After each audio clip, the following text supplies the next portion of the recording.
Hi అండి, hello నమస్తే, welcome to Geetha's kitchen. ఈరోజు మన వీడియో వచ్చేసి చపాతీ నూడిల్స్.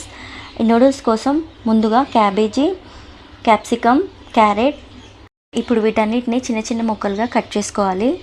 ఇప్పుడు చపాతీ కోసం చపాతీ పిండిని ఇలా రెడీ చేసుకొని 1 by 1 అన్నీ ప్రిపేర్ చేసుకొని పెట్టేసుకున్నాను. ఇప్పుడు స్టవ్ పైన ప్యాన్ పెట్టేసి అది కొంచెం హీట్ అయిన తర్వాత ఇప్పుడు చపాతీని ఇందులో వేసేసి వేడి చేసుకొని మరో సైడ్ టర్న్ చేసుకొని ఆయిల్ ఇలా అప్లై చేసుకొని రెడీ చేసుకోవాలి. చపాతీస్ అన్నీ నేను క్వాంటిటీ వచ్చేసి 4 చపాతీలు సరిపోయేటంత పిండి తీసుకున్నాను. సో ఇలా 1 by 1 ఇలా పైన పరిచేసి ఇలా రోల్ చేసుకొని ఇలా నైఫ్తో కట్ చేసుకున్నామంటే చపాతీ నూడిల్స్ మనకు ఇలా ఈజీగా రెడీ అవుతాయి. సో ఈ చపాతీ అనేది వేడిగా ఉన్నప్పుడే కట్ చేసుకుంటే ఈజీగా కట్ అవుతాయి. సో ఇలా అన్నీ అయిన తర్వాత ఇలా విడివిడిగా విడమర్చేసి దీన్ని ఒక సైడ్ పెట్టేసుకోవాలి. ఇప్పుడు స్టవ్ పైన ఒక ప్యాన్ పెట్టి అందులో 2 స్పూన్ల దాకా ఆయిల్, కొంచెం హీట్ అయిన తర్వాత క్యారెట్, క్యాప్సికమ్ ముక్కలు, క్యాబేజీ వీటన్నిటిని 1 by 1 వేసుకొని ఒక 5 to 10 minutes పాటు బాగా ఆయిల్లో వేయించుకోవాలి.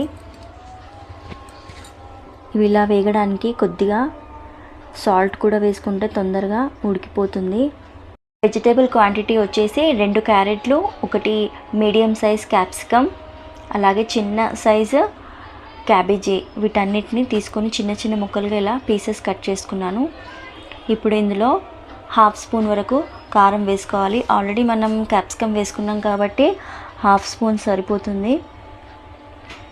ఇప్పుడు ఇందులో కొద్దిగా 1 స్పూన్ దాకా వెనిగర్ వేసుకోవాలి.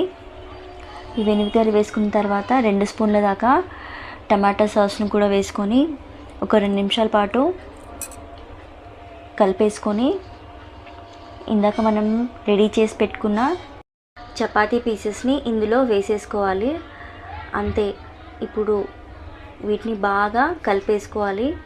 ఒక 5 minutes దాకా కలుపుకుంటే సరిపోతుంది. మరీ ఎక్కువగా కూడా హీట్ కావద్దు, అప్పుడు విడివిడిగా ఉంటుంది. మరీ ఎక్కువగా ఉడకబెడితే మెత్తగా అవుతుంది కాబట్టి నార్మల్గా ఒక 5 minutes పాటు ఇలా వెయిట్ చేసుకుంటే సరిపోతుంది.